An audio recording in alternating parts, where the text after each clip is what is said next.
Hello everyone, welcome to HVS studies. तो दोस्तों, आज की इस वीडियो में जो आपका ग्रुप डी का एग्जाम चल रहा है, तो उसमें जो 22 अगस्त की आपकी जो शिफ्ट रहेंगी, जो आपका 22 अगस्त का एग्जाम रहेगा, उसके लिए एक्सपेक्टेड और मोस्ट रिपीटेड क्वेश्चंस की ये हमारी वीडियो रहेगी, जिसमें जो भी क्वेश्चंस होंगे सभी आपके एग्जाम के लिए इंपॉर्टेंट क्वेश्चंस होंगे। जो आपकी आने वाली शिफ्ट रहेंगी उनके लिए भी काफी इंपॉर्टेंट क्वेश्चंस रहेंगे।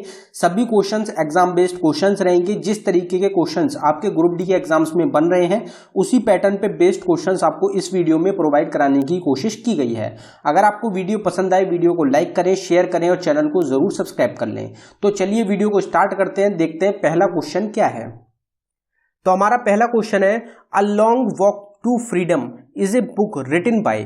तो ये बुक जो रहेगी आपसे ऑलरेडी ग्रुप डी के एग्जाम में काफी बार पूछी जा चुकी है। A long walk to freedom, ये जो बुक है ये किसके द्वारा लिखी गई है, इसके ऑथर कौन है? तो इस क्वेश्चन का आपका करेक्ट आंसर हो जाएगा नेल्सन मंडेला।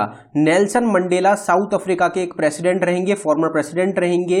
इनके द्वारा बुक लिखी गई है a long walk to freedom, और इनको भारत रत्न अवार्ड से भी सम्मानित किया जा चुका है। तो ये आपको ध्यान रखना है, इनकी बुक रहेगी a long walk to freedom. अगला क्वेश्चन देखते हैं, Which muscle in the skin contract to make the hairs on our skin stand up straight? Goosebumps. When we are cold or frightened. तो जो हमारे गूजबम्स होते हैं, तो गूजबम्स के टाइम पे क्या होता है कि जो हमारे बाल होते हैं, जो हमारे हेयर्स होते हैं, वो स्ट्रेट खड़े हो जाते हैं, वो स्ट्रेट हो जाते हैं, हार्ड हो जाते हैं। तो ये जो होता है, ये किस कारण की वजह से होता है? कौन सी मसल होती है जो कि इस चीज के लिए रेस्पॉन्सिबल होती है? तो इसका आपका करेक्ट आंसर हो जाएगा एरेक्टर पिली। एरेक्टर पिली एक मसल होती है हमारी स्किन में, जो कि कॉन्टैक्ट करती है, जिस कारण की वजह से जो मसल रिएक्ट करती है, उसकी वजह से जो हमारे हेयर्स होते हैं वो स्टैंड अप हो जाते हैं, स्ट्रेट खड़े हो जाते हैं, वो जिसको हम गूजबम्स भी बोलते हैं। या तो हमें ठंड लगता है या हमें शौक लगता है, कुछ भी जो चीज होती है जिसकी वजह से गूजबम्स आते हैं, वो उसके लिए रेस्पॉन्सिबल होता है एरेक्टर पिली। तो ये एक इंपॉर्टेंट क्वेश्चन रहता है आपका साइंस का एग्जाम्स के लिए। अगला क्वेश्चन देखते हैं, we take food and digestion takes place, the useful substance from digestion food are absorbed. तो अब इसमें क्या पूछा जा रहा है आपसे क्वेश्चन कि हम खाना खाते हैं और जो खाना होता है वो पचता है, लेकिन जब खाना पचता है तो उसमें जो चीज हमारी नीड की होती है, जो यूजफुल सब्सटेंसेस होते हैं, वो कहाँ पे डाइजेस्ट होते हैं, वो कहाँ पे एब्जॉर्ब होते हैं, ये क्वेश्चन आपसे पूछा जा रहा है। तो अगर इसकी बात करी जाए तो आपका करेक्ट आंसर हो जाएगा by wall of small intestine. तो जो हमारे स्मॉल इंटेस्टाइन की वॉल होती है, उसमें जो हमारे यूजफुल सब्सटेंसेस होते हैं, कैल्शियम हो गए, मिनरल हो गए, या भी जो भी यूजफुल सब्सटेंसेस होते हैं जो हमें फूड से मिलते हैं, वो क्या होते हैं, वो एब्जॉर्ब हो जाते हैं हमारे स्मॉल इंटेस्टाइन की वॉल में। और जो बाकी वेस्ट मटेरियल रहता है वो स्मॉल इंटेस्टाइन आगे भेज देता है, जो कि फिर हमारा जो निकल जाता है बाहर। तो ये जो होता है, जो यूजफुल सब्सटेंसेस होते हैं वो डाइजेस्ट होते हैं आपके स्मॉल इंटेस्टाइन की वॉल के अंदर। ये आपको पता होना चाहिए, एग्जाम में ये क्वेश्चन भी आपका पूछा जा चुका है। As per the constitution of India, the subject of livestock and animal husbandry is included in the. तो हमारे कॉन्स्टिट्यूशन के मुताबिक जो लाइव स्टॉक और एनिमल हस्बेंड्री आते हैं, ये दोनों जो रहेंगे, ये कौन से आपके लिस्ट में आते हैं? आपसे ये क्वेश्चन पूछा जा रहा है कौन सी लिस्ट में इनको इंक्लूड किया जाता है। तो आपका करेक्ट आंसर हो जाएगा स्टेट लिस्ट। स्टेट लिस्ट में शामिल किया गया है, स्टेट लिस्ट में गिना जाता है लाइव स्टॉक और एनिमल हस्बेंड्री को।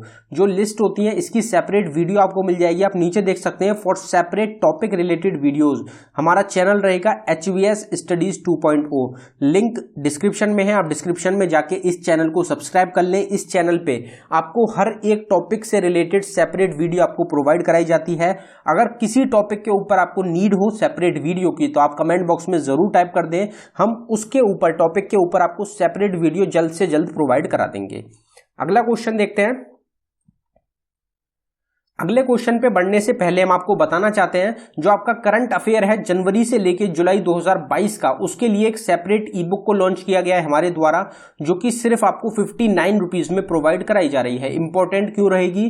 क्योंकि जनवरी से लेके जुलाई तक का सेपरेट हर एक मंथ वाइज आपका जो करंट अफेयर है वो आपको प्रोवाइड कराया गया है, जिससे कि जो आपके 7 मंथ का जो एक करंट अफेयर है, इससे अगर कोई क्वेश्चन आपसे पूछा जाए तो वो आपको कवर हो सके, आपको इस ई बुक में वो मिल जाएगा। इस ई बुक में आपको 1300 प्लस करंट अफेयर के क्वेश्चंस प्रोवाइड कराए गए हैं और ये जो ई बुक है ये बाइलिंगुअल लैंग्वेज में आपको प्रोवाइड कराई गई है। क्वेश्चंस जो होंगे वो हिंदी और इंग्लिश दोनों लैंग्वेजेस में आपको मिलेंगे। अगर आप इंटरेस्टेड हो तो लिंक आपको डिस्क्रिप्शन में मिल जाएगा, आप डिस्क्रिप्शन में जाके इसको बाय कर सकते हैं। पेमेंट करने के बाद अगर आपको डाउनलोडिंग में कुछ इशू आता है तो नीचे हमारी जीमेल आईडी है, आप इस पे डायरेक्टली मेल कर सकते हैं।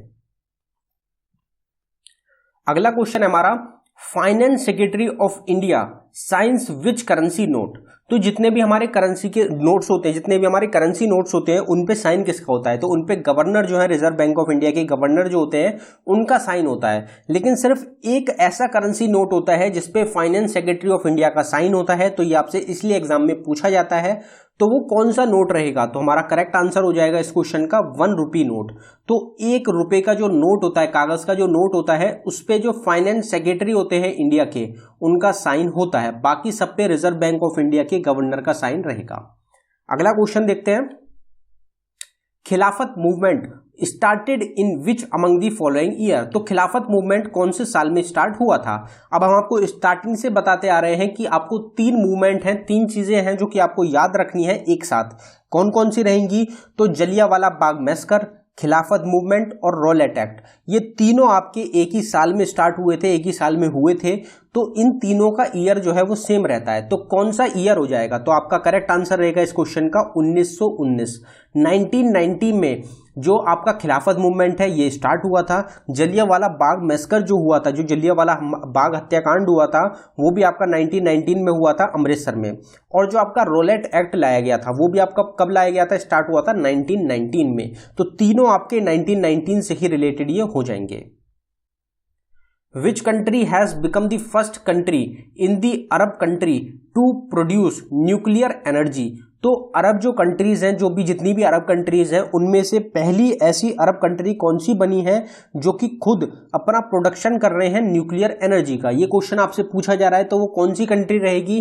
तो हमारा आंसर हो जाएगा United Arab Emirates. United Arab Emirates जो आपकी कंट्री रहेगी, एक अरब कंट्री है और ये पहली कंट्री बनी है, अरब कंट्री बनी है जिनके द्वारा खुद न्यूक्लियर एनर्जी को प्रोड्यूस करा जा रहा है। तो ये आपको पता होना चाहिए। अब यूएई के जो कैपिटल रहती है उसमें काफी सारे लोग कंफ्यूज हो जाते हैं। दुबई को कैपिटल मानते हैं काफी लोग यूनाइटेड अरब एमिरेट्स का। तो आपको ध्यान रखना है कि यूनाइटेड अरब एमिरेट्स की अबू धाबी जो है वो कैपिटल है यूनाइटेड अरब एमिरेट्स की। Which substance covers the root of the tooth.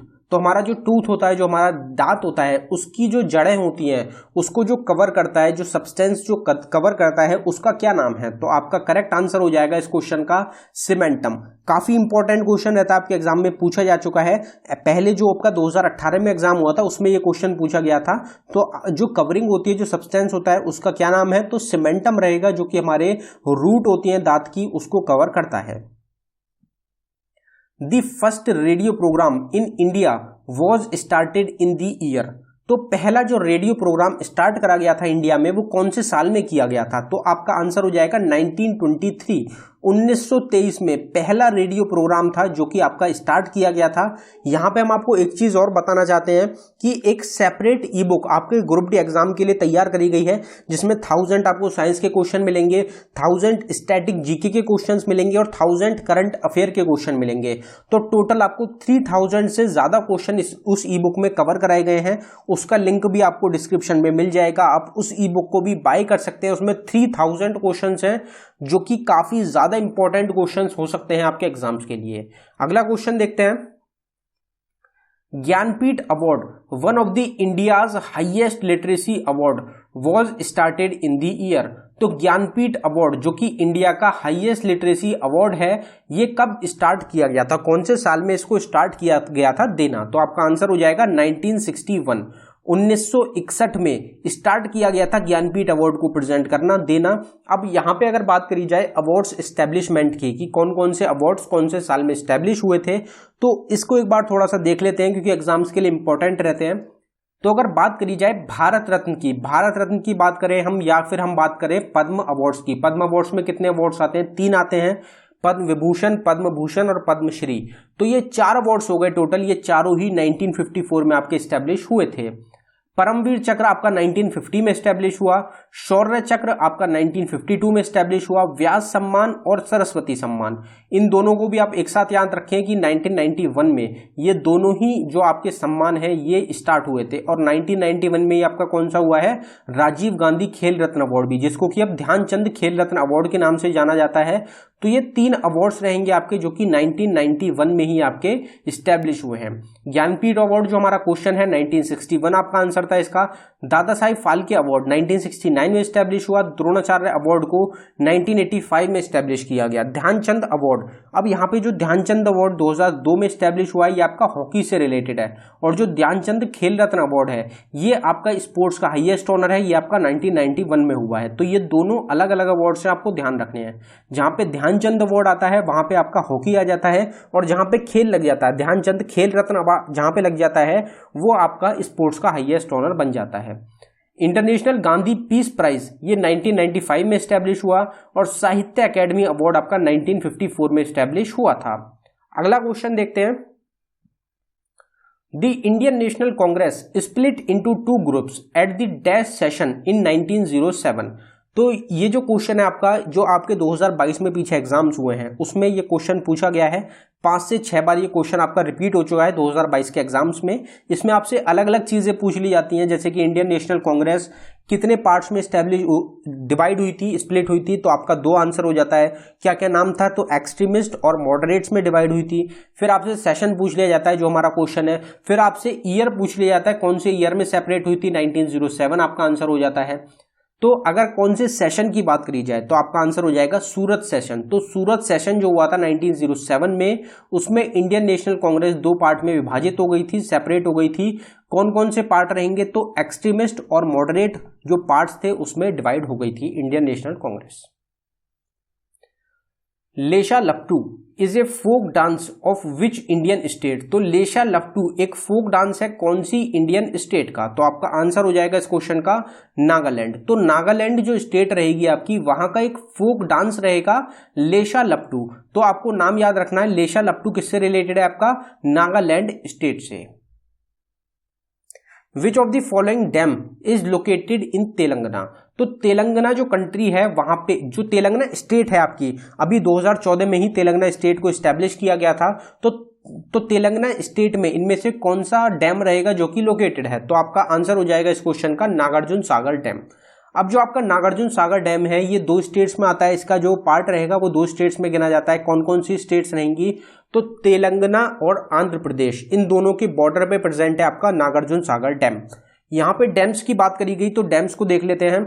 अगर आपसे उकई डैम पूछा जाए तो ये गुजरात स्टेट में आपका लोकेटेड है। यहाँ पे रिवर्स की भी बात करी गई है जो कि काफी इंपॉर्टेंट रह जाती है, तो ताप्ती रिवर या फिर तापी रिवर भी इसको बोला जाता है। भाखरा नागल डैम आपका हिमाचल प्रदेश में है, सतलुज रिवर के अराउंड सिचुएटेड है। बगलीहर डैम है आपका जम्मू कश्मीर में, और ये चिनाब रिवर के अराउंड सिचुएटेड है। जम्मू कश्मीर में चिनाब रिवर फ्लो करती है, ये भी आपसे एग्जाम में क्वेश्चन पूछा जाता है। झेलम भी फ्लो करती है, ये भी आपको ध्यान रखना है। फिर आपसे हरंगी डैम पूछा जाए तो कर्नाटका रहेगी, और हरंगी रिवर के अराउंड ये सिचुएटेड है। श्रीशैलम डैम आपका तेलंगाना और आंध्र प्रदेश के बॉर्डर पे लोकेटेड है, और ये कृष्णा रिवर एक आंध्र प्रदेश की काफी ज्यादा फेमस, काफी ज्यादा इंपॉर्टेंट रिवर रहती है। तो आपको याद रखना है कि कृष्णा रिवर जो है ये आपकी कहां से रिलेटेड है, ये आपकी आंध्र प्रदेश में फ्लो करती है सबसे ज्यादा। फिर आपका उरी डैम, उरी से आपको ध्यान रहता है कि जम्मू कश्मीर से रिलेटेड हो जाता है आपका उरी, तो ये आपका झेलम रिवर के अराउंड सिचुएटेड है। मैथुन डैम है आपका झारखंड स्टेट में, मैथुन रिवर के अराउंड सिचुएटेड है। इदुकी डैम है आपका केरला में, और ये पेरियर रिवर के अराउंड सिचुएटेड है। अलामती डैम आपका कर्नाटक स्टेट में है, और ये भी आपका कृष्णा रिवर के ही अराउंड सिचुएटेड रहेगा। राजगढ़ डैम है आपका मध्य प्रदेश में, और ये बेटवा रिवर के अराउंड सिचुएटेड है।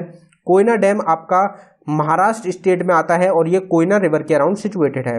जैकवदी डैम आपका महाराष्ट्र में है, और ये गोदावरी स्टेट, जो गोदावरी रिवर रहेगी उसके अराउंड आपका सिचुएटेड है।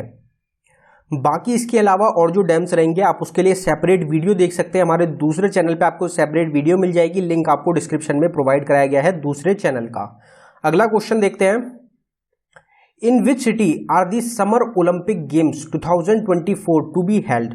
तो 2024 में जो आपके समर ओलंपिक गेम्स होंगे ये कहाँ पे ऑर्गेनाइज किए जा रहे हैं, कौन सी सिटी रहेगी जो कि इसका वेन्यू रहेगा।